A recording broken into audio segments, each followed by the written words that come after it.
Hello बच्चों, good morning.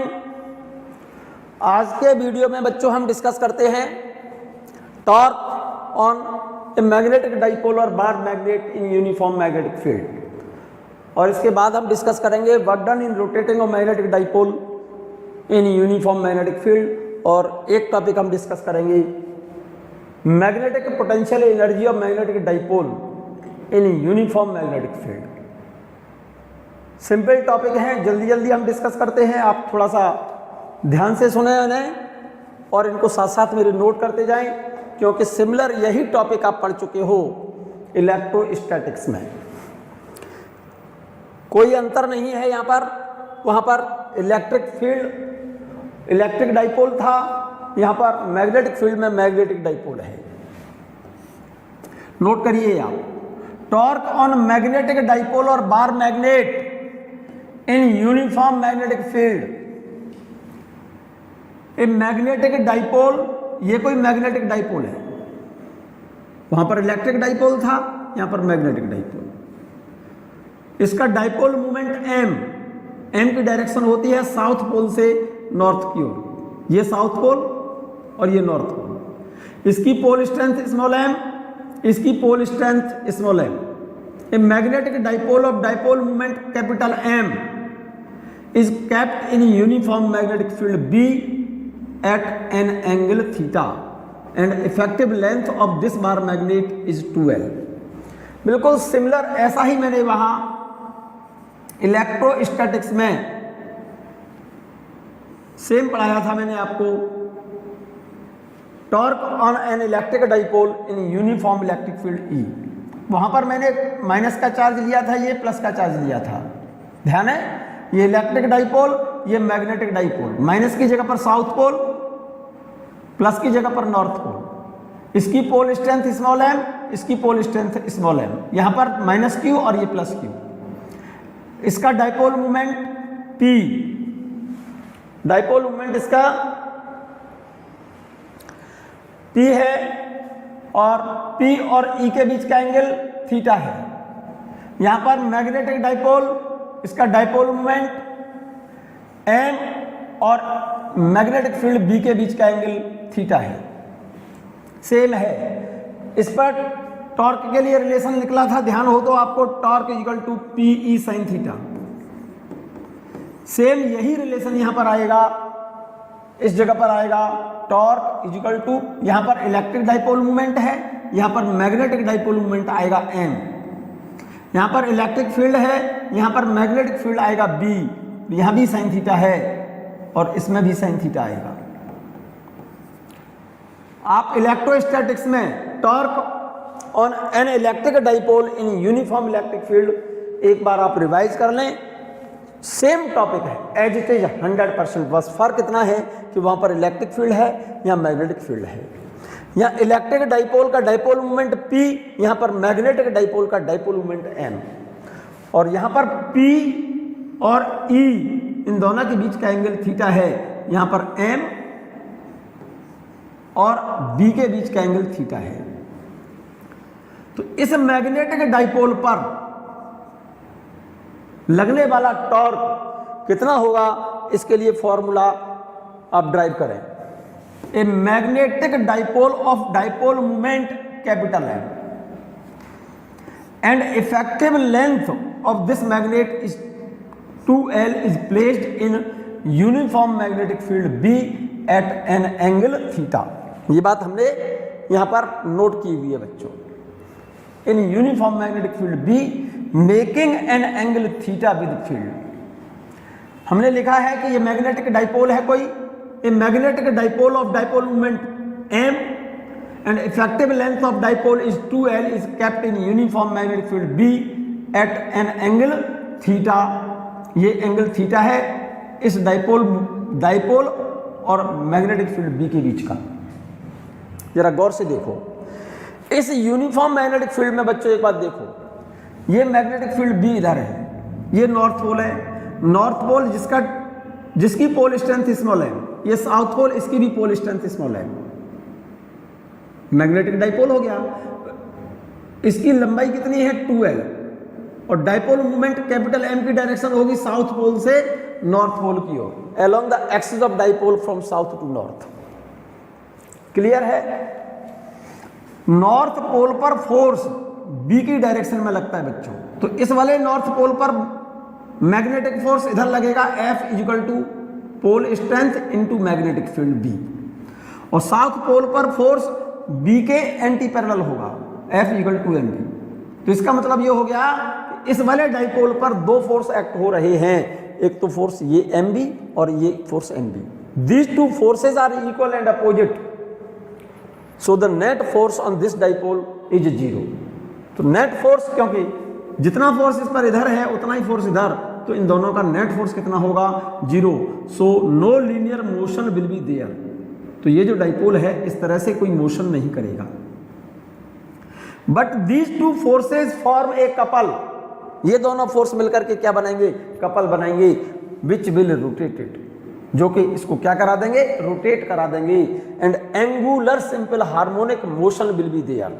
इस figure को बना लें, फिर से मैंने बोला है इस फिगर को देख लें, बना लें साथ साथ मेरे, तभी इसके आगे डेरिवेशन आपको समझ आएगा।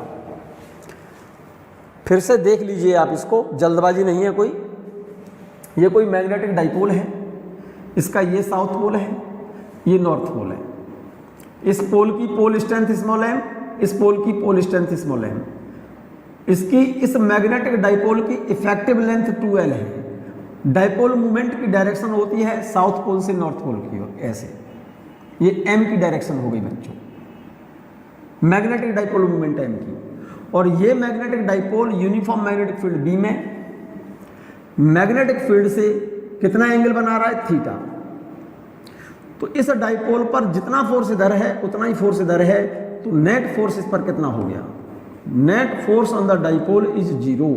सो no linear motion will be there. इसमें कोई लीनियर मोशन नहीं होगी। लेकिन ये दोनों फोर्स मिलकर के, ये वाला फोर्स और ये वाला force, these two forces form a couple, जो मिलकर के क्या बनाएंगे? कपल बनाएंगे, जो कि इस डाइपोल को ऐसे रोटेट करा देंगे, इस तरह से ऐसे रोटेट कराएंगे क्लॉकवाइज। देखो मैंने एरो का साइन लगाया, ये ऐसे कैसे रोटेट करेगा? ये इस तरह से रोटेट करेगा। ये जो डाइपोल है इस तरह से रोटेट करेगा, क्लॉकवाइज रोटेट करेगा ऐसे। So these two forces form a couple which will rotate it and angular simple harmonic motion will be there. इस फिगर को बना लो आप लोग। ये तो मैग्नेटिक फील्ड है, ये मैग्नेटिक डाइपोल मूवमेंट एम हो गया, एम और मैग्नेटिक फील्ड के बीच का एंगल थीटा है। इस वाले पोल पर लगने वाला force F equal to M B, south pole पर लगने वाला फोर्स बी के opposite F equal to M B. These two forces are equal and opposite, so net force on this magnetic dipole is zero. So no linear motion will be there, but these two forces form a couple which will rotate it and angular simple harmonic motion will be there। कर लिए है note? चलिएगा आगे। मैं बात कर रहा हूं बच्चों, इन case of uniform magnetic field, in case of uniform magnetic field it will experience it in case of uniform magnetic field, तो इस पर नेट फोर्स जो जीरो होगा, नेट फोर्स जीरो, लेकिन इस पर क्या एक्ट होगा? टॉर्क एक्ट होगा। इन case of uniform magnetic field, अगर ये मैग्नेटिक फील्ड यूनिफॉर्म है और डाइपोल थीटा एंगल पर रखा है, तो net force must be zero. In case of uniform magnetic field net force must be zero, but torque may or may not be zero. But in case of non uniform magnetic field, in case of non uniform magnetic field, magnetic field non uniform है, तब बच्चों net force must be experienced. Net force तो लगेगा ही लगेगा, लेकिन torque लग भी सकता है और नहीं भी। यहां पर एक कंडीशन लिख दी है बच्चों मैंने, इन case of non uniform magnetic field it will experience both net force and torque. दोनों ही तभी एक्सपीरियंस करेगा जब वो थीटा एंगल पर है। नॉन यूनिफॉर्म मैग्नेटिक फील्ड के केस में net force must B experience, net force तो लगेगा ही लगेगा, लेकिन अगर वो थीटा एंगल पर भी रखा हुआ है तो उस केस में इस पर टॉर्क भी लगेगा। तो उस केस में इसमें दोनों मोशन होगी, linear motion and rotatory motion will be there. Non uniform magnetic field के केस में अगर मैग्नेटिक फील्ड नॉन यूनिफॉर्म है, जैसे हमने ये कहा, ध्यान दीजिए मेरी बात पर,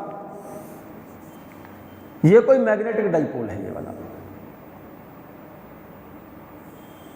ये कोई मैग्नेटिक डाइपोल है बच्चे, ये तो साउथ पोल, ये नॉर्थ पोल, ये तो नॉर्थ पोल है और ये वाला पोल साउथ पोल है। ये पोल कौन सा है? साउथ पोल है। इसकी पोल स्ट्रेंथ स्मॉल m, इस पर फोर्स F बराबर कितना लगेगा? F equal to Q, F equal to MB, और इस पर फोर्स लगेगा F equal to MB।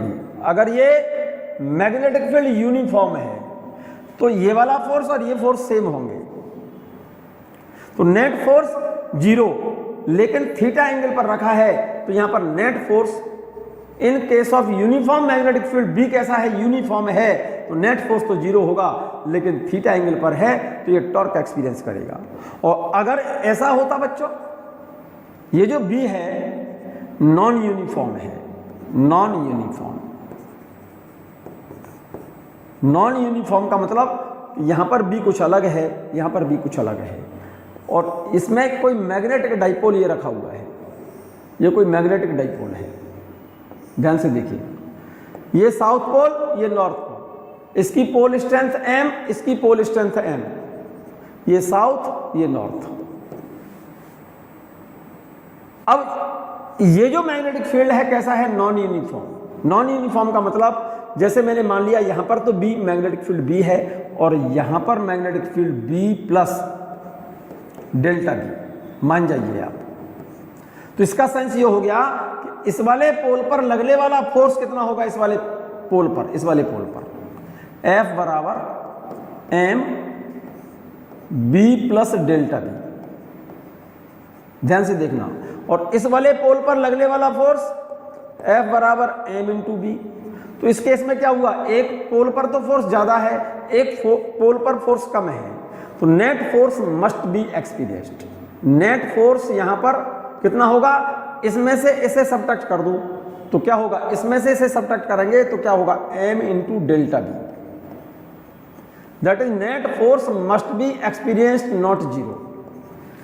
In case of non uniform magnetic field net force must be experienced, लेकिन अगर थीटा एंगल पर भी है तो उस केस में टॉर्क भी इस पर क्या लगेगा? लगेगा टॉर्क।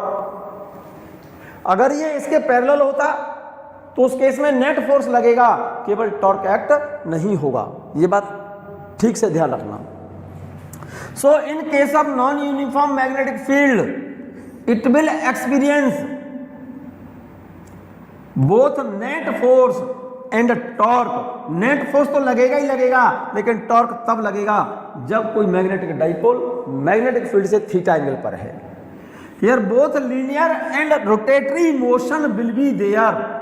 यहां पर नॉन यूनिफॉर्म मैग्नेटिक फील्ड के केस में उसमें रोटेशनल मोशन भी होगी और लीनियर मोशन भी होगी।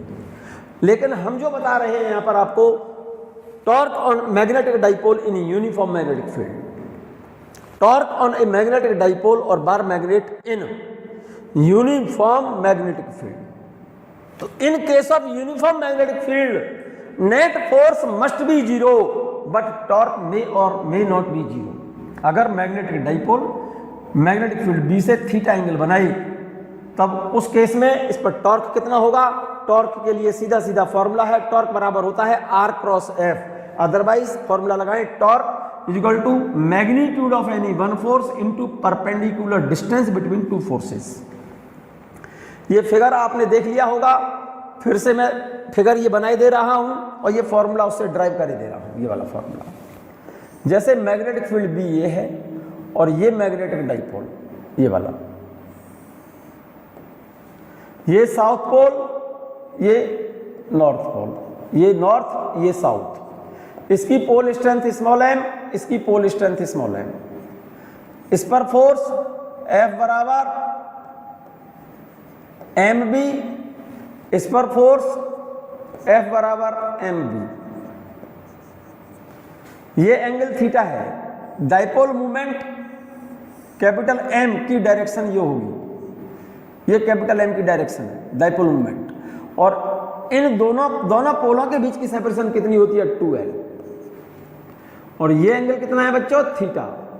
ये डायरेक्शन किसकी बताई है मैंने, capital M, dipole movement capital M की डायरेक्शन। जरा गौर से देखो, एक फोर्स तो ये रहा, ये वाला F बराबर एम बी तो इधर, और ये F बराबर एम बी इधर। मोमेंट ऑफ फोर्स लेना है हमको, टॉर्क निकालना है, टॉर्क बराबर फॉर्मूला होता है magnitude of any one force. इन दोनों फोर्सेज में से कोई किसी एक फोर्स का मैग्नीट्यूड ले लो, या तो ये या ये, m इंटू बी इंटू इन दोनों फोर्सेज के बीच की परपेंडिकुलर डिस्टेंस। जरा गौर से देखो, ये एंगल कितना है थीटा, तो ये भी थीटा होगा। ये डिस्टेंस कितनी है 2l, ये वाली। इस 2l का ये कंपोनेंट कितना हुआ, ये वाला कंपोनेंट, ये कंपोनेंट 2l cos थीटा। इस 2l का ये कंपोनेंट 2l cos, और ये वाला कंपोनेंट होगा कितना, ये वाला कंपोनेंट 2l sin थीटा। अब मुझे टॉर्क के लिए रिलेशन चाहिए, टॉर्क बराबर होता है magnitude of any one force. तो या तो ये फोर्स लो या ये फोर्स लो, ये फोर्स ले लिया मैंने एक, ये वाला, या ये ले लो ये वाला फोर्स, बात एक ही है, इनटू इन दोनों फोर्सेज के बीच की परपेंडिकुलर डिस्टेंस। एक फोर्स तो इधर है, एक फोर्स इधर है, और दोनों की परपेंडिकुलर डिस्टेंस ये रही कितनी 2l sin theta, 2l sin theta. तो m into 2l, m into 2l क्या लिखेंगे, pole strength into 2l, magnetic dipole movement m b sin theta. ये फॉर्मूला निकल आया बच्चों टॉर्क के लिए, ये रहा magnitude of any one force, ये फोर्स लो या ये फोर्स लो, इनटू इन दोनों फोर्सेस के बीच की परपेंडिकुलर डिस्टेंस। ये डिस्टेंस कितनी है 2l है, इस 2l का ये कंपोनेंट 2l cos, और इसका ये कंपोनेंट 2l sin। तो इस फोर्स और इस फोर्स की परपेंडिकुलर डिस्टेंस 2l sin है, ये 2l sin theta. m into 2l dipole movement into b sin theta, torque के लिए रिलेशन आ गई। m into 2l, m into 2l की जगह पर डाइपोल मूवमेंट मैग्नेट का m इंटू b, और ये sin theta. Its unit is newton into metre, क्योंकि फोर्स की यूनिट होती है न्यूटन और परपेंडिकुलर डिस्टेंस इसकी यूनिट होती है मीटर। तो टॉर्क की यूनिट हो गई newton into metre. Torque is vector quantity, ये तो केवल मैग्नीट्यूड है, वेक्टर फॉर्म में लिखेंगे तो टॉर्क बराबर होता है m क्रॉस b, दो वेक्टर का क्रॉस प्रोडक्ट है ये। m और b ये दोनों वेक्टर हैं। Direction of torque is vector quantity, it is axial vector. बहुत होशियारी से टॉर्क की डायरेक्शन को समझें। मैग्नेटिक फील्ड और m, magnetic dipole movement, magnetic field और मैग्नेटिक डाइपोल मूवमेंट के बीच का एंगल थीटा है। तो इस वाले डाइपोल पर जो टॉर्क लग रहा है, इस टॉर्क की direction along the axis of rotation, क्योंकि ये डाइपोल ऐसे रोटेट करेगा इस तरह से। Direction of torque normal to both m and b, m की डायरेक्शन तो ये है और b की डायरेक्शन ये है। तो इस पर जो टॉर्क एक्ट होगा इस डाइपोल पर, ये वाला टॉर्क, वो किधर एक्ट होगा देखो।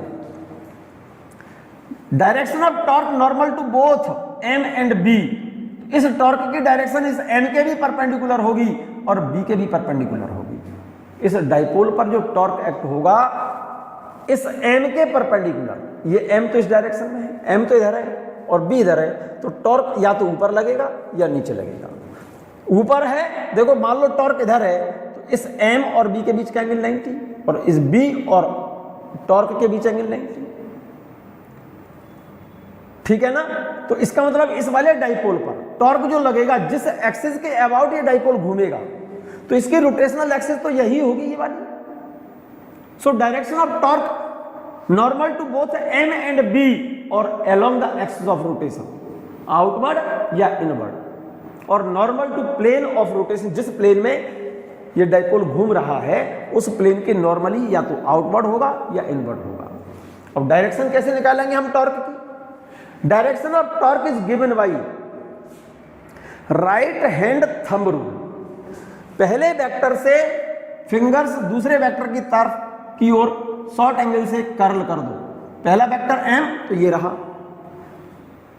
पहले वेक्टर से दूसरे वेक्टर की ओर, ठीक है। तो क्लॉकवाइज रोटेशन है, क्लॉकवाइज रोटेशन है, यहां पर क्लॉकवाइज रोटेशन है तो डाउनवर्ड, और एंटी क्लॉक रोटेशन होता तो अपवर्ड। यहां पर टॉर्क की जो डायरेक्शन होगी normal to plane inward. Clear है? अगर थीटा 0 है मेरे बच्चे तो टॉर्क कितना होगा? 0, क्योंकि यहां पर 0 लिखो, साइन 0 की वैल्यू 0, टॉर्क 0। अगर थीटा 90 है, साइन 90 की वैल्यू 1 होती है तो टॉर्क मैक्सिमम होगा mb। If theta is 180, sine 180 की वैल्यू 0 तो टॉर्क 0, और अगर थीटा 270 है तो टॉर्क साइन 270 की वैल्यू -1 होती है बच्चों, टॉर्क -mb। और थीटा 360 है, साइन 360 की वैल्यू भी 0 होती है। तो जरा गौर से देखो,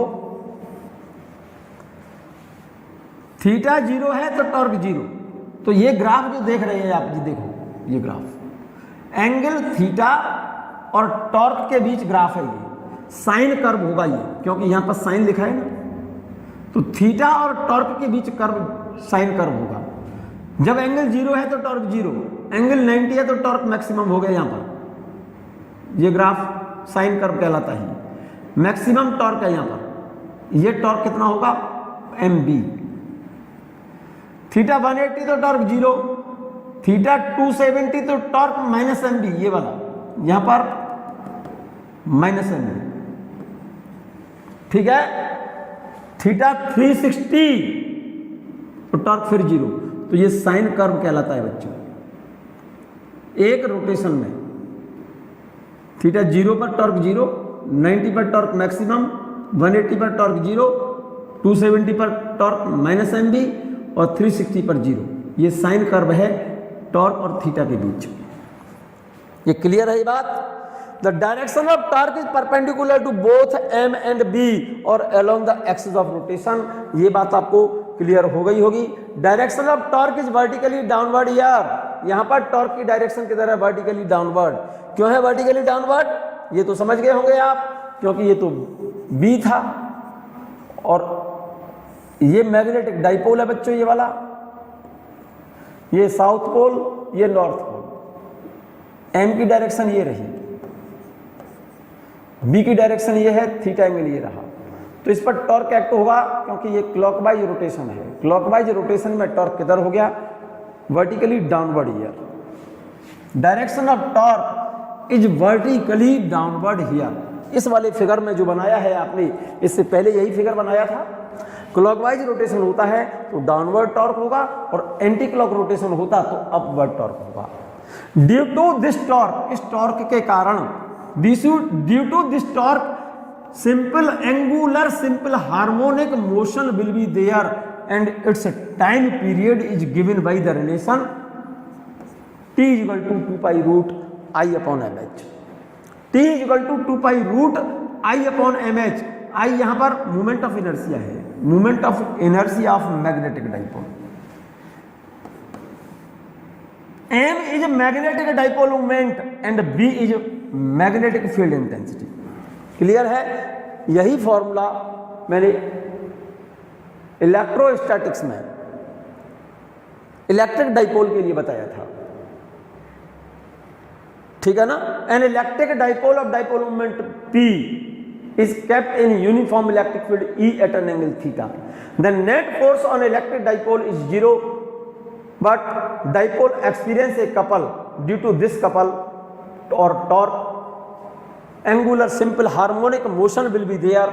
और वहां पर टाइम पीरियड के लिए रिलेशन बताया था मैंने इलेक्ट्रिक में, इलेक्ट्रोस्टैटिक्स में t equal to 2 pi root I upon PE बताया था बच्चों। वहां पर इलेक्ट्रिक में ये मूवमेंट ऑफ इनर्शिया, मैग्नेट में भी मूवमेंट ऑफ इनर्शिया, यहाँ भी 2 पाई, यहाँ भी 2 पाई। यहाँ पर इलेक्ट्रिक डाइपोल मूवमेंट था, यहाँ मैग्नेटिक डाइपोल मूवमेंट है, या इंटेंसिटी ऑफ इलेक्ट्रिक फील्ड या intensity of magnetic field. Formula वही है 100%। एक छोटा सा क्वेश्चन देखिए बच्चों, बहुत अच्छा सा क्वेश्चन है, आपको समझ आएगा, ध्यान से देखें आप इसे। A bar magnet is placed in a region containing two magnetic field making an angle theta की वैल्यू दी है 60 डिग्री टू ईच अदर। फिर से समझो, ए बार मैग्नेट नोट कर लीजिए आप इसे। A bar magnet is placed in a region containing two magnetic field. कोई बार मैग्नेट है, वो दो मैग्नेटिक फील्ड में रखी हुई है। Magnetic field making an angle 60 degree to each other. दो मैग्नेटिक फील्ड एक दूसरे से कितने डिग्री पर है? 60 डिग्री पर है। In equilibrium position the magnet makes an angle of 45 degree with the field of magnitude 0.4 gauss. 0.4 gauss, G लिखा है ना बच्चों, 0.4 gauss. Then find the magnitude of other field. Question देख लो, समझ लो। ए बार मैग्नेट ये कह रहा है, ए बार मैग्नेट ये रही, ये बार मैग्नेट है कोई। A bar magnet is placed in a region containing two magnetic field. दो मैग्नेटिक फील्ड B1 और B2 field making an angle 60 degree to each other. एक मैग्नेटिक फील्ड B1, एक B2 और B1 और B2 के बीच का एंगल 60 डिग्री दिया है। और इन दोनों मैग्नेटिक फील्ड में एक कोई बार मैग्नेट रखी हुई है जिसका मैग्नेटिक डाइपोल मोमेंट मैंने मान लिया है m है। और एक मैग्नेटिक फील्ड से ये मैग्नेट कितना एंगल बना रही है? 45 डिग्री। और इस मैग्नेटिक फील्ड का मान दिया हुआ है उसने क्वेश्चन में 0.4 गॉस। तो ये पूछा है then find the magnitude of other magnetic field. इस अदर मैग्नेटिक फील्ड का की वैल्यू पूछी है। जब ये मैग्नेट इन दोनों मैग्नेटिक फील्ड में इक्विलिब्रियम पोजीशन में है, तब इस मैग्नेट की एक्सिस एक मैग्नेटिक फील्ड B1 से जिसकी वैल्यू 0.4 गॉस है, ये एंगल 45 डिग्री बनाई। तो ये पूछा है उसने सेकंड मैग्नेटिक फील्ड जो B2 है उसकी वैल्यू कितनी होगी। सोचो जरा दिमाग से, B1 और B2 के बीच का एंगल कितना दिया है क्वेश्चन में? 60 डिग्री। और जब ये मैग्नेट इन दोनों मैग्नेटिक फील्ड में इक्विलिब्रियम पोजीशन में है, तब ये मैग्नेट एक मैग्नेटिक फील्ड B1 जिसकी वैल्यू 0.4 गॉस है उससे कितना एंगल बना रही है? 45 डिग्री। और टोटल एंगल कितना है? 60। तो दूसरे मैग्नेटिक फील्ड से एंगल कितना हो जाएगा? 15 डिग्री। और मैग्नेट काय में है? इक्विलिब्रियम पोजीशन में है। इक्विलिब्रियम पोजीशन का मतलब है इस मैग्नेट पर torque D2 B1 is equal and opposite torque D2 B2। B1 और B2 के द्वारा इस मैग्नेट पर जो टॉर्क एक्ट हो रहा होगा वो इक्वल और अपोजिट होगा, तभी उसी केस में ये मैग्नेट इक्विलिब्रियम पोजीशन में हो सकती है। तभी तो नेट टॉर्क 0 होगा। भाई ये मैग्नेट इन दोनों मैग्नेटिक फील्ड में इक्विलिब्रियम पोजीशन में बता रहा है वो क्वेश्चन में। देखो जरा,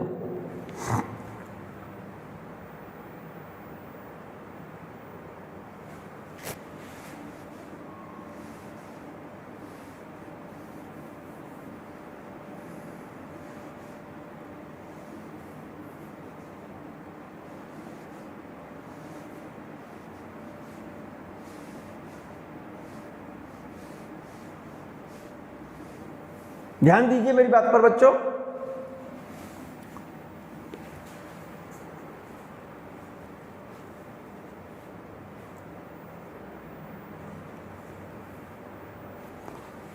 फिर से सुने इस क्वेश्चन को। A bar magnet is placed in a region containing two magnetic field making an angle 60 degree to each other. दो मैग्नेटिक फील्ड हैं B1 और B2, और इन B1 और B2 दोनों मैग्नेटिक फील्ड के बीच का एंगल दिया है 60 डिग्री। इन इक्विलिब्रियम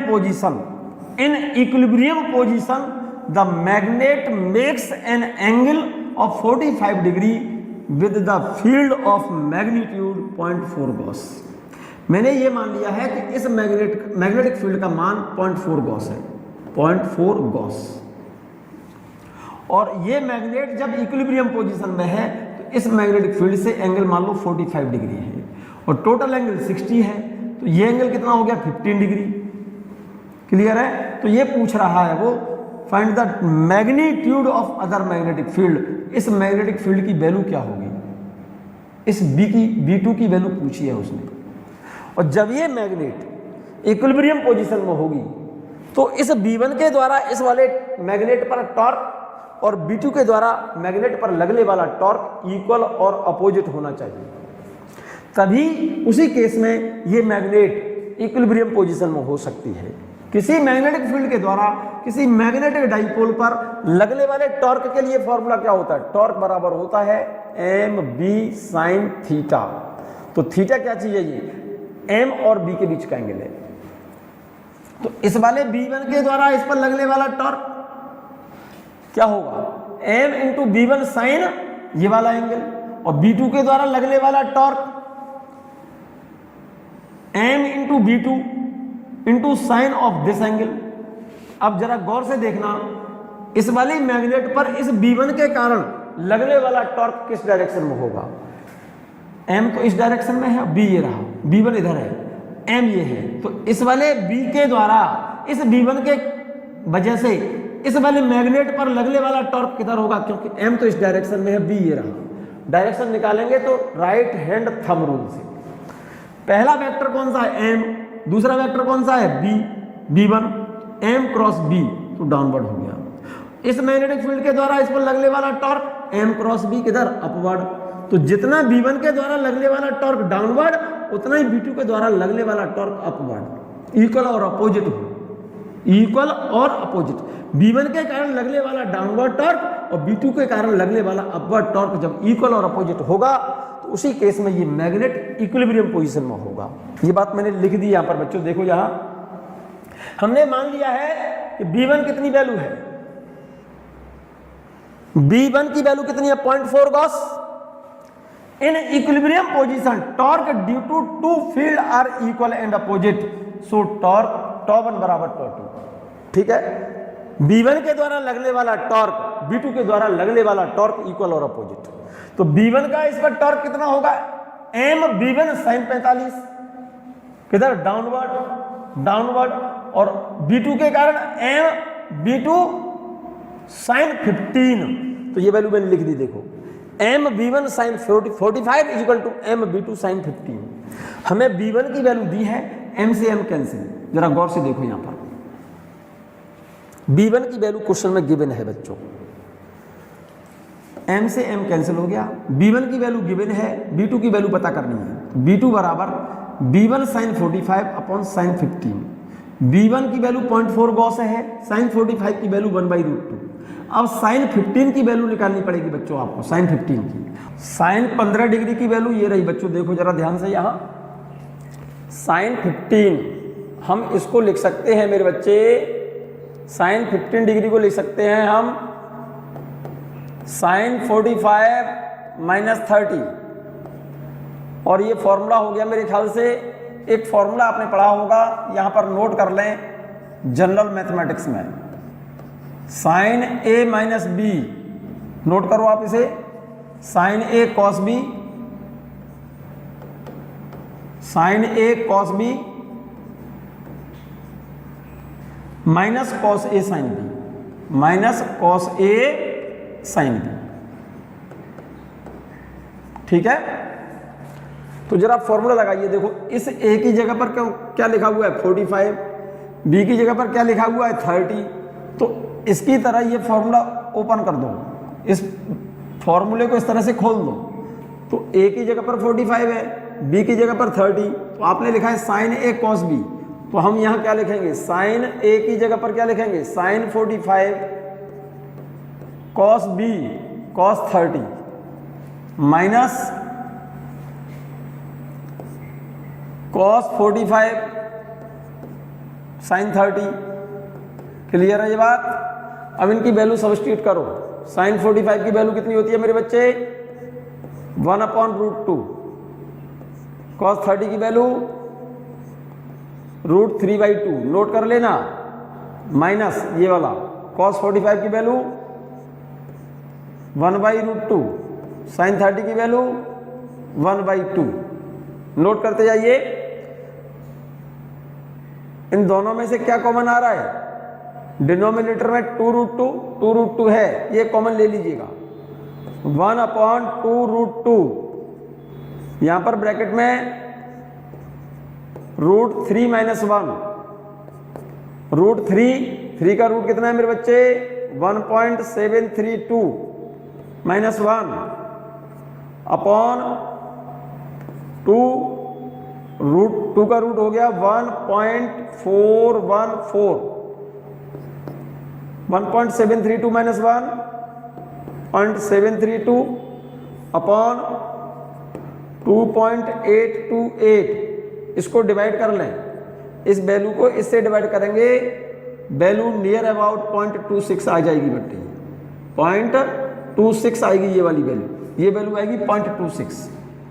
तो यहां पर देखिएगा B2 फाइंड हो जाएगा, B1 की वैल्यू 0.4 हो गई, sin 45 की वाली वैल्यू 1/√2 और sin 15 की वैल्यू आप इस तरह से फाइंड कर लेंगे, 0.26 है, 0.26 यहां सब्स्टिट्यूट कर दें और इसको सॉल्व करेंगे अगर आप तो वैल्यू निकल करके आएगी 1.08 गॉस। नोट कर लिया, इसको हटा दें, नोट कर लिया हो तो चलिएगा।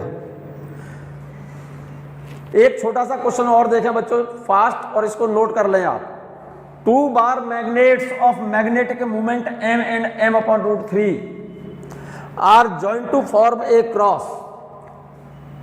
2 बार magnets of magnetic moments m and m/√3 are joined to form a cross. Cross की तरह से जॉइंट किए हैं। The combination is suspended freely in a uniform magnetic field in the equilibrium position. The magnet of magnetic moment m makes an angle theta with the field. So the find out the value of theta.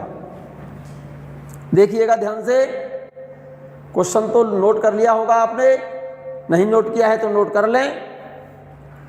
2 magnet बता रहा है वो, 2 बार magnet है हमारे पास, एक का magnetic moment m और एक का m/√3 और दोनों को जॉइंट किया है किसकी तरह से, क्रॉस इसकी तरह से। जैसे एक मैग्नेट ये रही, इसका मैग्नेटिक डाइपोल मोमेंट m है और एक मैग्नेट ये है, इसका मैग्नेटिक डाइपोल मोमेंट m/√3 और इस तरह से क्रॉस के फॉर्म में जॉइंट की है।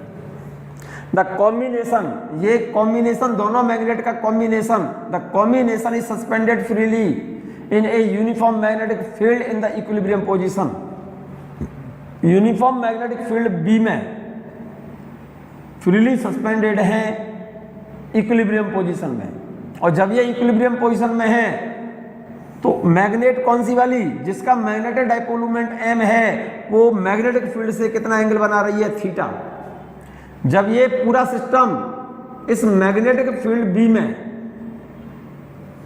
इक्विलिब्रियम पोजीशन में फ्रीली सस्पेंडेड है, तब जिस मैग्नेट का मैग्नेटिक डाइपोल मोमेंट m है वो B के साथ थीटा एंगल बनाए, तब उस केस में थीटा की वैल्यू क्या होगी ये फाइंड करना है।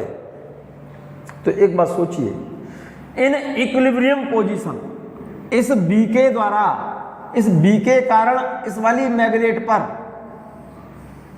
इस B के द्वारा इस मैग्नेट पर लगने वाला टॉर्क और इस B के द्वारा इस मैग्नेट पर जिसका डाइपोल मोमेंट m है, इस पर लगने वाला टॉर्क और इस B के द्वारा इस मैग्नेट पर जिसका डाइपोल मोमेंट m/√3 है, लगने वाला टॉर्क इक्वल और अपोजिट हो, तभी ये सिस्टम इस मैग्नेटिक फील्ड में इक्विलिब्रियम पोजीशन में होगा।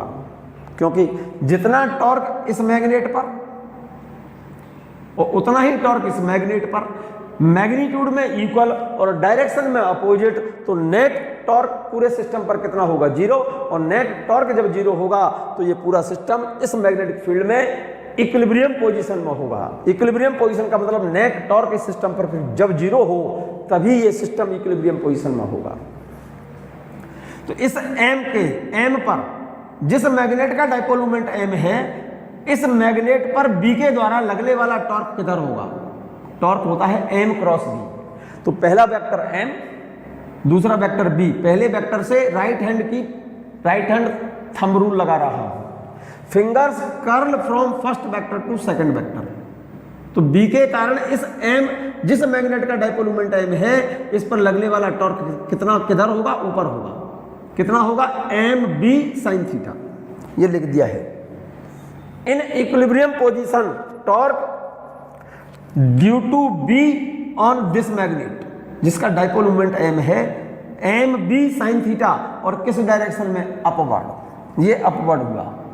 और इस बी के कारण इस मैग्नेट पर लगने वाला टॉर्क किधर होगा, इसका एम, इसका डाइपोल मोमेंट इधर है, इस बी के कारण इस मैग्नेट पर लगने वाला टॉर्क किधर होगा, लगाओ डायरेक्शन के लिए नियम, पहला वेक्टर m बाई रूट 3, दूसरा वेक्टर b, तो m क्रॉस b डाउनवर्ड जाएगा, टॉर्क कितना होगा, m की जगह पर क्या लिखा जाएगा, m बाई रूट 3, ये रहा।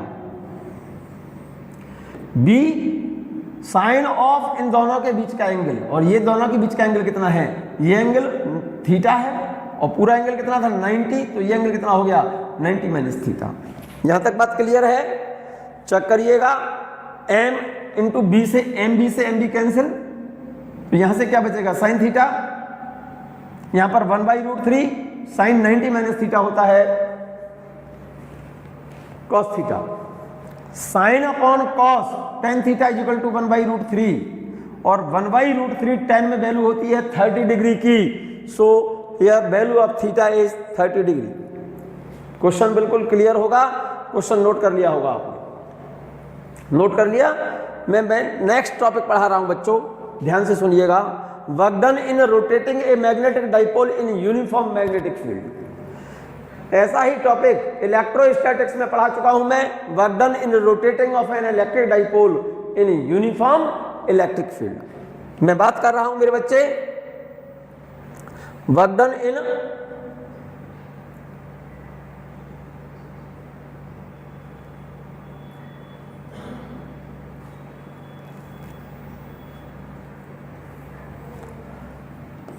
work done in rotating a magnetic dipole in uniform magnetic field। ये यूनिफॉर्म मैग्नेटिक फील्ड बी में, ये कोई मैग्नेटिक डाइपोल है ये वाला। इनिशियली ये मैग्नेटिक डाइपोल कितना एंगल पर रखा है, θ1 एंगल पर, फिगर बना लो मेरे साथ साथ। इनिशियली ये जो मैग्नेटिक डाइपोल है मैग्नेटिक फील्ड से θ1 एंगल पर रखा है, और इस मैग्नेटिक डाइपोल को θ1 एंगल से θ2 एंगल तक घुमाने में वर्क निकालना है। θ1 एंगल पर रखा है मैग्नेटिक डाइपोल, किससे, मैग्नेटिक फील्ड से। अब इस मैग्नेटिक डाइपोल को θ1 एंगल से θ2 एंगल तक घुमाना है, तो यहां तक घुमाने में वर्क निकालना है मुझे। तो एक डेफिनेशन देखिएगा वर्क की, बहुत सिंपल सी और इंपॉर्टेंट डेफिनेशन है। मैं इसको इस फॉर्मूले को ड्राइव कर रहा हूं इंटीग्रेशन से, बहुत सिंपल सा मेथड है, आप नोट कर लेंगे, बहुत अच्छा रहेगा। Work done in rotating a magnetic dipole by small angular displacement D theta is given by D W equal to torque dot D theta. Work done in rotatory motion, work बराबर होता है straight line motion में work के लिए formula होता है force into displacement, और rotational motion में वर्क के लिए फॉर्मूला होता है work equal to torque into angular displacement. तो यहां पर तो हम इस मैग्नेट को एंगल पर घुमा रहे हैं ना, और एंगल पर घुमाने का मतलब क्या करा रही है, ये मैग्नेट रोटेट कर रही है। मैग्नेट जब मैग्नेटिक फील्ड में रोटेट करे तो वर्क के लिए फॉर्मूला जब कोई बॉडी या कोई सिस्टम एंगल पर जब रोटेट कर रहा हो तो एंगुलर वर्क के लिए फॉर्मूला लगाया जाता है, फोर्स की जगह पर तो मोमेंट ऑफ फोर्स, और डिस्प्लेसमेंट की जगह पर एंगुलर डिस्प्लेसमेंट। तो सिंपल सी बात बोलिए मेरे, work done in rotating the magnet by a small angular displacement D theta is given by D W equal to torque dot angular displacement D theta. Small angular displacement D theta है, तो work small work D W से show कर दिया मैंने। दो vector का dot product है इस वाले मैग्नेटिक डाइपोल पर। ध्यान से सुनना, ये जो टॉर्क है वेक्टर क्वांटिटी है, एंगुलर डिस्प्लेसमेंट वेक्टर होता है, एंगुलर डिस्प्लेसमेंट भी वेक्टर है, एक्सियल वेक्टर है दोनों। टॉर्क भी एक्सियल वेक्टर और एंगुलर डिस्प्लेसमेंट भी एक्सियल वेक्टर है। इन दोनों की direction along the axis of rotation होगी। अगर क्लॉकवाइज रोटेशन है तो टॉर्क और डी थीटा दोनों ही डाउनवर्ड होंगे, और एंटी क्लॉक रोटेशन है तो टॉर्क और डी थीटा दोनों ही अलोंग द एक्सिस अपवर्ड होंगे। ठीक है ना। So here angle between torque and D theta is zero. यहां पर लिखा है मैंने, here torque is parallel to D theta. इसका मतलब क्या है, टॉर्क और एंगुलर डिस्प्लेसमेंट दोनों एक दूसरे के पैरेलल है। इसका मतलब टॉर्क और डी थीटा के बीच का एंगल कितना है, जीरो। तो दो वेक्टर के डॉट प्रोडक्ट को मैं फॉर्मूला क्या लिखूंगा, torque dot D theta is equal to torque D theta cos theta, और थीटा की जगह पर यहां से वैल्यू क्या लिख दूंगा, जीरो। क्यों लिख दूंगा, क्योंकि टॉर्क और डी थीटा एक दूसरे के पैरेलल हैं, और कॉस जीरो की वैल्यू क्या होती है, 1। तो small angular displacement D theta पर work D W equal to क्या हो गया, कॉस थीटा कॉस जीरो की वैल्यू तो 1 हो गई, टॉर्क डी थीटा। ठीक है ना। और अगर कोई magnetic dipole uniform magnetic field B में थीटा एंगल पर रखा हो तो उस पर लगने वाले टॉर्क के लिए फॉर्मूला होता है M B sine theta D theta. तो स्मॉल एंगुलर डिस्प्लेसमेंट के लिए वर्क कितना है, स्मॉल एंगुलर डिस्प्लेसमेंट के लिए वर्क कितना है मेरे बच्चे, स्मॉल एंगुलर डिस्प्लेसमेंट के लिए वर्क के लिए रिलेशन क्या आ गया, ये रहा D W equal to M B sine theta D theta. और थीटा 1 से थीटा 2 एंगल तक वर्क निकालना है, तब थीटा 1 से थीटा 2 एंगल तक। भाई स्मॉल एंगुलर डिस्प्लेसमेंट के लिए वर्क कितना है, तो थीटा 1 एंगल से थीटा 2 एंगल तक के लिए नेट टोटल वर्क निकालना है। तो इसको इंटीग्रेट कर दो बोथ साइड, इसका इंटीग्रेशन कर दो, क्योंकि यहां पर जो टॉर्क है, value of torque is depend upon theta, variable है, torque varied with angular displacement theta. ठीक है ना। तो नेट वर्क निकालना है हमको। ना the magnet is rotated from initial position of angle theta 1 to an angle theta 2 with field, then torque also becomes variable because it depends upon theta। तो formula dw equal to M B sine theta D theta, इस equation को integrate कर दो both side मेरे बच्चे, इसलिए मैंने लिख दिया है। So the total work done can be calculated by integration and so it comes out from this relation. इसको इंटीग्रेट करोगे बच्चों, dw इसका इंटीग्रेशन करोगे, इंटीग्रेशन का साइन लगाओगे तो 1 का इंटीग्रेशन w के रिगार्ड में तो w हो गया। इसको इंटीग्रेट कर दो एम बी साइन थीटा को थीटा के रिगार्ड में। लोअर लिमिट कितनी है, थीटा 1, और अपर लिमिट कितनी है, थीटा 2। क्यों थीटा 1 एंगल से थीटा 2 एंगल तक घुमाना चाहते हो, तब वर्क निकलेगा w, क्योंकि इसका इंटीग्रेशन करेंगे बोथ साइड, तो इसका तो हो गया w, और इसको इंटीग्रेट करोगे थीटा 1 से थीटा 2 तक, M B sine theta D theta. M B constant है, एम बी तो मैंने बाहर ले लिया, ये रहा एम बी कॉन्स्टेंट है मेरे बच्चे, एम बी मैंने बाहर ले लिया, ये एम बी कॉन्स्टेंट है मैंने यहां ले लिया। साइन थीटा का इंटीग्रेशन थीटा के रिगार्ड में माइनस कॉस थीटा होता है बच्चों। Lower limit theta 1, upper limit theta 2। Upper limit जब पुट करते हैं तो साइन नहीं बदलता, जब ये लिमिट यहां लिखोगे तो ये माइनस का माइनस रहेगा, और लोअर लिमिट पुट करते हो तो ये साइन बदल जाता है, माइनस का प्लस हो जाएगा। तो जब ये थीटा की जगह पर थीटा 2 लिखोगे तो माइनस कॉस थीटा 2 ये लिख दिया मैंने बाद में, और इसको जब लोअर लिमिट पुट करते हैं तो साइन बदल जाएगा, माइनस का क्या हो जाएगा, प्लस। तो कॉस थीटा 1 प्लस आएगा, तो इसको लिख दिया मैंने पहले। कोई प्रॉब्लम तो नहीं यहां तक। So net work done in rotating of magnetic dipole in uniform magnetic field from theta 1 to theta 2 is comes out w is equal to M B cos theta 1 minus cos theta 2 joules. If initial angle is 0, if theta 1 is equal to 0 लिख लो बच्चों, 0 है ये। If theta 1 is 0 degree, ये note कर लो। If theta 1 is equal to 0, पहले initial angle 0 होता और थीटा 2 बराबर थीटा एंगल तक घुमाते। मैं कहना यह चाहता हूं कि अगर कोई magnetic dipole initially magnetic field के पैरेलल है, स्टेबल इक्विलिब्रियम पोजीशन में है, इनिशियली एम और बी के बीच का एंगल 0 है, यहां पर इस केस में थीटा 1 कितना हो गया, 0 हो गया।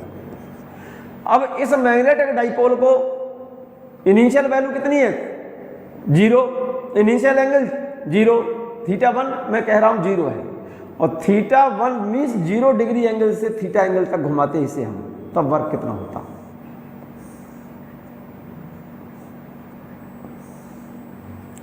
ये साउथ ये नॉर्थ, पहले m इधर है, अब m ये हो गया, तो अब ये एंगल जो है θ2 is equal to θ। If θ1 is equal to 0 and θ2 is equal to θ, that is initially magnetic dipole is kept in uniform magnetic field be in stable equilibrium position. Now it is rotated by an angle θ, that is θ1 is 0 and θ2 is equal to θ।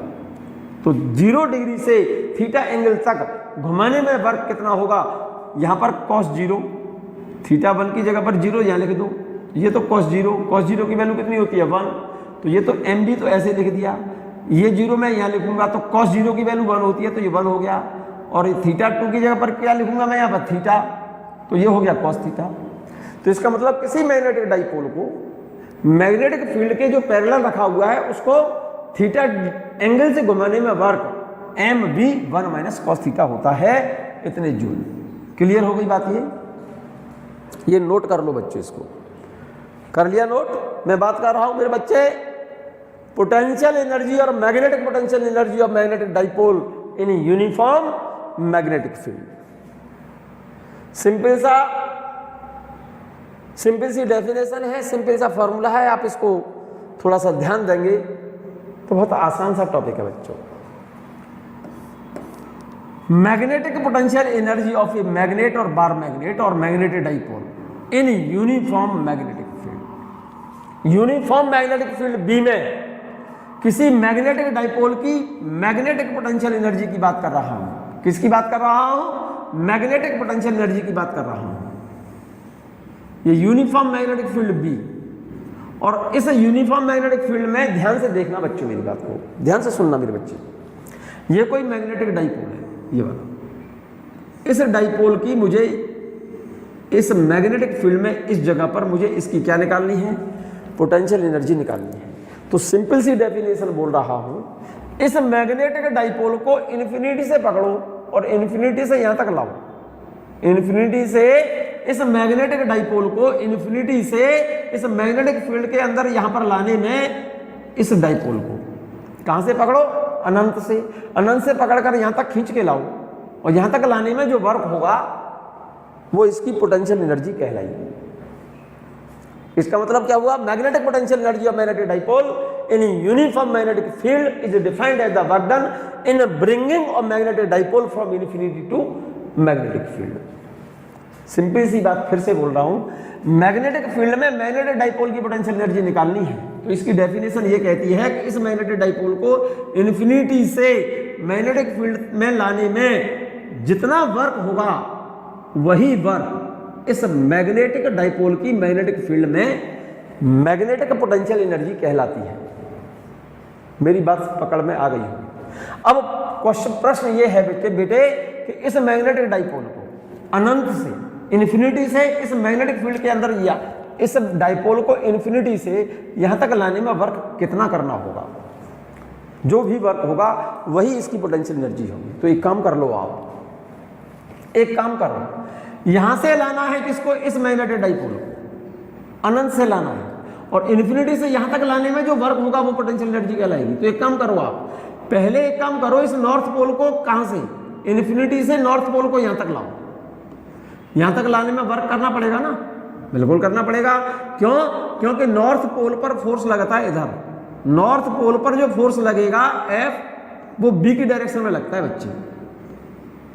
सोचो, इस magnetic north pole को मान लो infinity से मैं यहां तक ला रहा हूं, पहले ये इन्फिनिटी पर रखा है, और इस नॉर्थ पोल को मैं यहां तक लाऊं तो नॉर्थ पोल पर फोर्स तो लगेगा इधर, और हमें नॉर्थ पोल को लाना है इधर, तो फोर्स के अगेंस्ट एक्सटर्नल एजेंट को इस नॉर्थ पोल को यहां तक लाने में एक्सटर्नल एजेंट को वर्क करना पड़ेगा।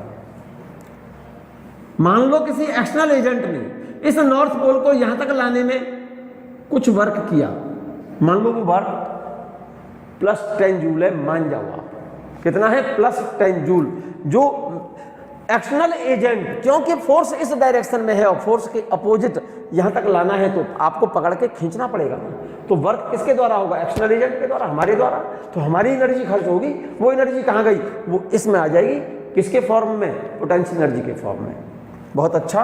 अब एक काम करो, साउथ पोल को यहां से पकड़ो और साउथ पोल को यहां तक लाओ, यहां तक जहां तक नॉर्थ पोल को लेके आए थे ना आप, यहां तक उसी जगह तक साउथ पोल को लाओ यहां तक। अब क्योंकि साउथ पोल पर जो फोर्स लगता है बच्चों, साउथ पोल पर जो फोर्स लगता है वो मैग्नेटिक फील्ड के अपोजिट लगता है। इसका मतलब साउथ पोल पर फोर्स किधर लगेगा, मैग्नेटिक फील्ड जिधर है ना उसके अपोजिट। और इस साउथ पोल को ध्यान से सुनना, साउथ पोल पर जो फोर्स लगेगा वो मैग्नेटिक फील्ड के अपोजिट लगेगा इधर, और इसी डायरेक्शन में साउथ पोल को आप ला रहे हो। जिस डायरेक्शन में फोर्स लगेगा उसी डायरेक्शन में साउथ पोल को लाना चाहते हो आप, तो लाने की जरूरत क्या है आपको, छोड़ दो ना आप उसे, क्योंकि फोर्स इधर लगा रहा है। कौन लगा रहा है, मैग्नेटिक फील्ड। तो साउथ पोल को जब यहां से यहां तक लाओगे तो वर्क कौन करेगा, फील्ड के द्वारा किया जाएगा। नॉर्थ पोल को लाओगे तो एक्सटर्नल एजेंट के द्वारा किया जाएगा, साउथ पोल को लाओगे तो किसके द्वारा किया जाएगा, फील्ड के द्वारा वर्क किया जाएगा। मान लो एक्सटर्नल एजेंट नॉर्थ पोल को यहां तक लाया और यहां तक लाने में मान लो वर्क +10 जूल है, तो साउथ पोल को इन्फिनिटी से यहां तक लाने में जो वर्क होगा वो -10 जूल होगा। तो नॉर्थ पोल को यहां तक लाने में और साउथ पोल को यहां तक लाने में टोटल वर्क कितना हो जाएगा, 0, क्योंकि जितना वर्क इसका प्लस में होगा यहां तक, उतना ही वर्क साउथ पोल को यहां तक लाने में माइनस में होगा।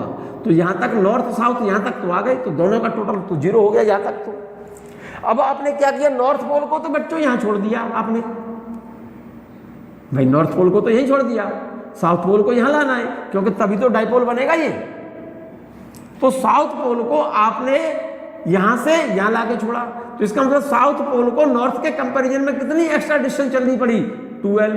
तो इसका मतलब 12 डिस्टेंस एक्स्ट्रा जो चल रहा है साउथ पोल, उस डिस्टेंस को ट्रेवल करने में इस फील्ड के द्वारा जो वर्क किया जाएगा वही इस डाइपोल की पोटेंशियल एनर्जी होगी। तो इस 12 डिस्टेंस ट्रेवल करने में जितना वर्क है वही टोटल इसकी क्या होगी, इसमें मैग्नेटिक फील्ड में इसकी पोटेंशियल एनर्जी होगी। ये बात हमने यहां पर लिख दी है बच्चों, देखो जरा गौर से। Initially magnetic dipole is at infinity, पहले कहां रखा हुआ है, अनंत पर रखा है, and it has 0 potential energy. इसकी एनर्जी पहले कितनी है, पहले तो यहां पर रखा है, ये डाइपोल यहां रखा है, ये नॉर्थ भी यहीं पर है और ये साउथ भी यहीं पर है। ये जो डाइपोल है इनिशियली अनंत पर है, नॉर्थ भी इन्फिनिटी पर है और साउथ भी इन्फिनिटी पर है, ध्यान से सुनिएगा। और यहां पर जब ये डाइपोल यहां इन्फिनिटी पर रखा हुआ है, तब इस डाइपोल की यहां पर एनर्जी 0 है। एनर्जी कितनी है, 0 है। Now it is brought into the magnetic field, हमको इसे कहां लाना है, मैग्नेटिक फील्ड में लाना है। द मैग्नेटिक साउथ पोल, जरा गौर से देखो, the magnetic south pole of pole strength small m travels a distance 2l more than north pole in the magnetic field। क्योंकि साउथ पोल और नॉर्थ पोल, जरा गौर से देखो, नॉर्थ को इन्फिनिटी से यहां तक लाओगे, जितना वर्क नॉर्थ को यहां तक लाने में एक्सटर्नल एजेंट के द्वारा करना पड़ेगा, उतना ही साउथ पोल को यहां तक लाने में फील्ड के द्वारा करना पड़ेगा। तो यहां तक लाने में, दोनों पोल्स को यहां तक लाने में तो वर्क 0 हो गया। अब नॉर्थ पोल के कंपैरिजन में साउथ पोल कितनी एक्स्ट्रा डिस्टेंस चलेगा, 12 डिस्टेंस एक्स्ट्रा चलेगा। तो इस 12 डिस्टेंस को ट्रेवल कराने में फील्ड के द्वारा जो एक्स्ट्रा वर्क होगा वही इसकी टोटल पोटेंशियल एनर्जी कहलाएगी। तो ये वर्क एक्स्ट्रा कितना है, work is equal to force into displacement. Force कितना है, m पोल स्ट्रेंथ पर, m पोल स्ट्रेंथ पर किसके द्वारा, फील्ड के द्वारा। जब पोल स्ट्रेंथ इस वाले पोल की m है और इसकी भी m है, इस पर फोर्स तो इधर लगेगा, F बराबर m इंटू बी, और इस पर फोर्स B के अपोजिट लगेगा मेरे बच्चे, F बराबर m इंटू बी। ध्यान से सुनना मेरी बात को, नॉर्थ पोल को यहां तक लाने में और साउथ पोल को यहां से यहां तक लाने में वर्क एक दूसरे से कैंसिल हो गया। अब साउथ पोल नॉर्थ के कंपैरिजन में 2l डिस्टेंस एक्स्ट्रा ट्रेवल कर रहा है, तो इस 12 डिस्टेंस को जो एक्स्ट्रा ट्रेवल किया किसने, साउथ पोल ने, तो इस 12 डिस्टेंस को चलाने में मैग्नेटिक फील्ड ने इस पर जितना एक्स्ट्रा वर्क किया है वही इसकी पोटेंशियल एनर्जी कहलाएगी। तो अब इस 12 डिस्टेंस को यहां से यहां तक 12 डिस्टेंस ही तो है, साउथ पोल नॉर्थ से 12 डिस्टेंस एक्स्ट्रा चल रहा है, तो वर्क कितना होगा, work is equal to force m into B, और एक्स्ट्रा डिस्टेंस कितनी है 12, तो फोर्स यही किया है मेरे बच्चे, फोर्स की जगह पर m इंटू बी और डिस्प्लेसमेंट कितना है 12। माइनस साइन क्यों लगाया है मैंने ये, क्योंकि ये जो एनर्जी स्पेंड हुई है किसकी स्पेंड हुई है, सिस्टम की, क्योंकि ये एनर्जी, क्योंकि यहां से नॉर्थ को यहां तक लाने में तो एक्सटर्नल एजेंट ने किया, हमने खर्च किया, तो हमारी एनर्जी खर्च हुई ना, सिस्टम की थोड़ी हुई, तो हमारी एनर्जी तो इसमें आ गई होगी ना। और साउथ पोल को जब यहां से लाए यहां से यहां तक, तो सिस्टम ने वर्क किया, तो सिस्टम के द्वारा वर्क, और एक्सटर्नल नॉर्थ पोल को यहां से यहां तक लाने में जो वर्क होगा वो तो सेव हो गया। अब नॉर्थ पोल को तो छोड़ दिया यहां पर, लेकिन सिस्टम साउथ पोल को तो यहां से यहां एक्स्ट्रा चला रहा है ना, तो एनर्जी किसकी खर्च हो रही है, सिस्टम की, और सिस्टम की एनर्जी जब स्पेंड हो रही है इसलिए यहां पर ये माइनस लगाया, इसका मतलब माइनस साइन ये बता रहा है कि work done by the system है, ठीक है ना। जरा गौर से देखिए, m इंटू 12, इसकी जगह पर क्या लिख दूंगा, pole strength into 12, magnetic dipole movement का फॉर्मूला है m, pole strength small m into 12 बराबर क्या होता है, मैग्नेटिक डाइपोल मूवमेंट और इंटू b। ये बात क्लियर है। जब इस डाइपोल को, बहुत सिंपल सी बात बोल रहा हूं, जब इस डाइपोल को मैं यहां पर फिगर बना रहा हूं बच्चों, फिर से ये मैग्नेटिक फील्ड है, बहुत सिंपल सा फिगर बना रहा हूं, और ये मैग्नेटिक डाइपोल, ये तो है इसका साउथ पोल, और ये कौन सा पोल है, नॉर्थ पोल। इन्फिनिटी से पकड़ा हमने, इस नॉर्थ पोल को यहां से यहां तक लाई, साउथ पोल को यहां से यहां तक लाए, तो नेटवर्क 0 हो गया। लेकिन साउथ पोल कितनी डिस्टेंस एक्स्ट्रा चल रहा है, 12 डिस्टेंस एक्स्ट्रा चल रहा है। तो इस डाइपोल को, इस वाले डाइपोल को इन्फिनिटी से यहां तक लाने में जो वर्क था, जब इसका डाइपोल मूवमेंट m और b दोनों के बीच का एंगल कितना है 0, तो इसकी पोटेंशियल एनर्जी -mb निकली है, ये रही -m। अगर हम इस डाइपोल को मेरे बच्चे हम थीटा एंगल से घुमाते, थीटा एंगल से घुमा करके लाते, तब इसकी एनर्जी कितनी होती।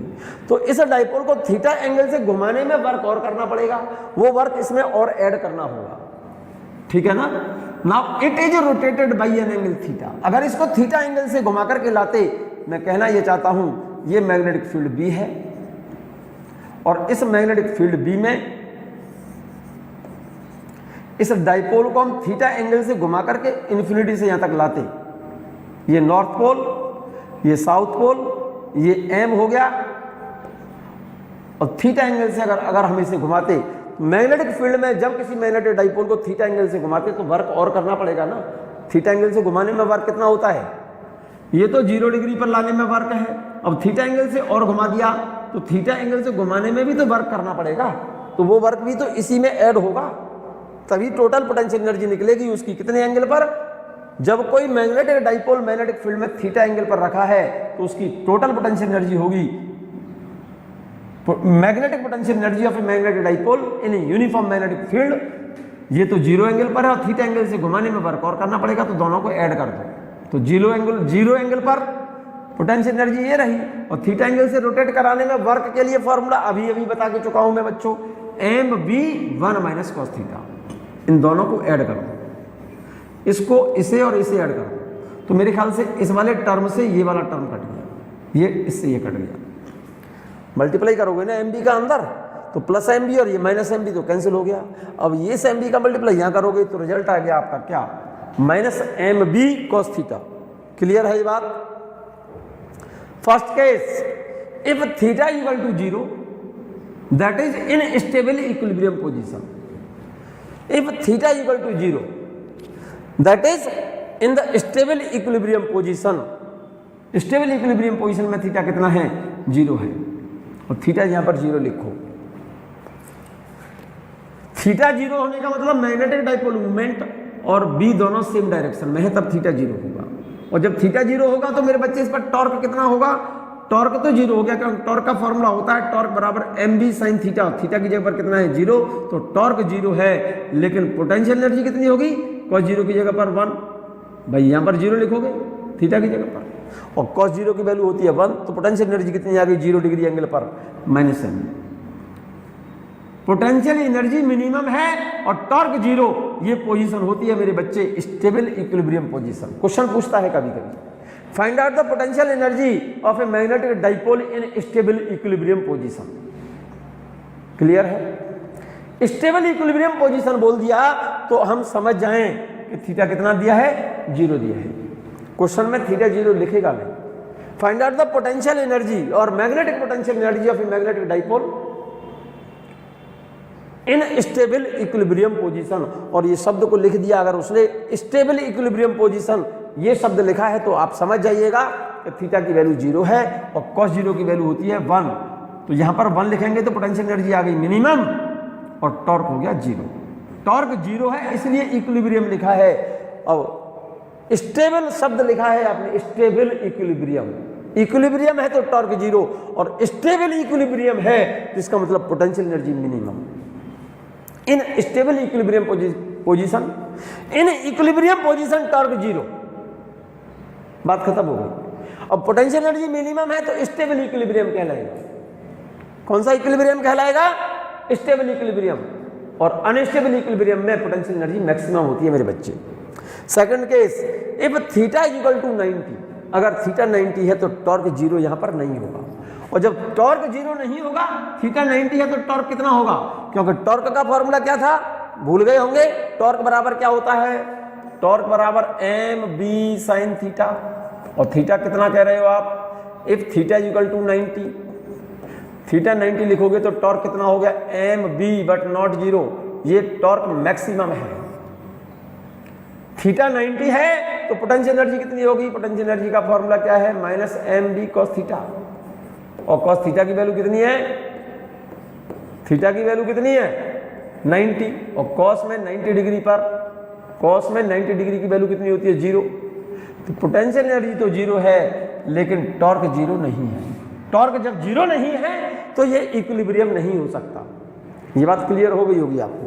Third case, if theta is equal to 180 degree, theta is equal to 180 तो टॉर्क तो 0 हो गया, क्योंकि यहां पर थीटा की जगह पर 180 लिखोगे, थीटा की जगह पर 180 यहां लिखोगे, कॉस 180 की वैल्यू 0, वो साइन 180 की वैल्यू, भाई इस टॉर्क के फॉर्मूले में यहां पर थीटा की जगह पर 180 लिखो तो साइन 180 की वैल्यू 0 होती है तो टॉर्क 0 हो जाएगा। कहाँ है टॉर्क, ये रहा। और पोटेंशियल एनर्जी कितनी होगी, इस थीटा की जगह पर 180 लिखो, कॉस 180 की वैल्यू कितनी होती है -1, माइनस और माइनस प्लस हो गया, तो पोटेंशियल एनर्जी कितनी हो जाएगी, समझ गए ना बात, नहीं जी गलत।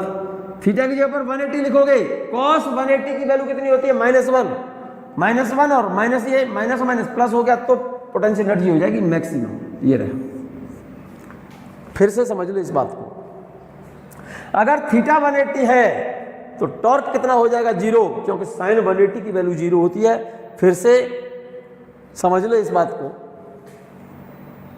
टॉर्क बराबर होता है M B sine theta.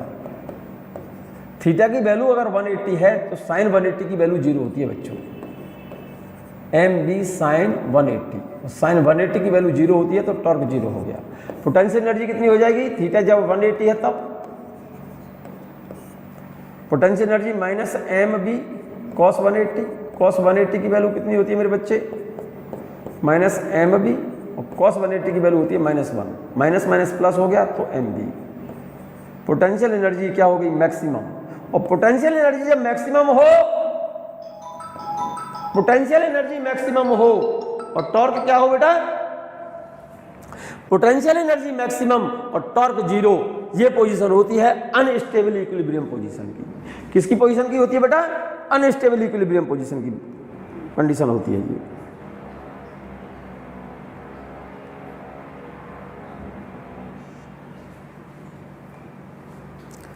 Clear है बात बच्चों, क्लियर है ये बात।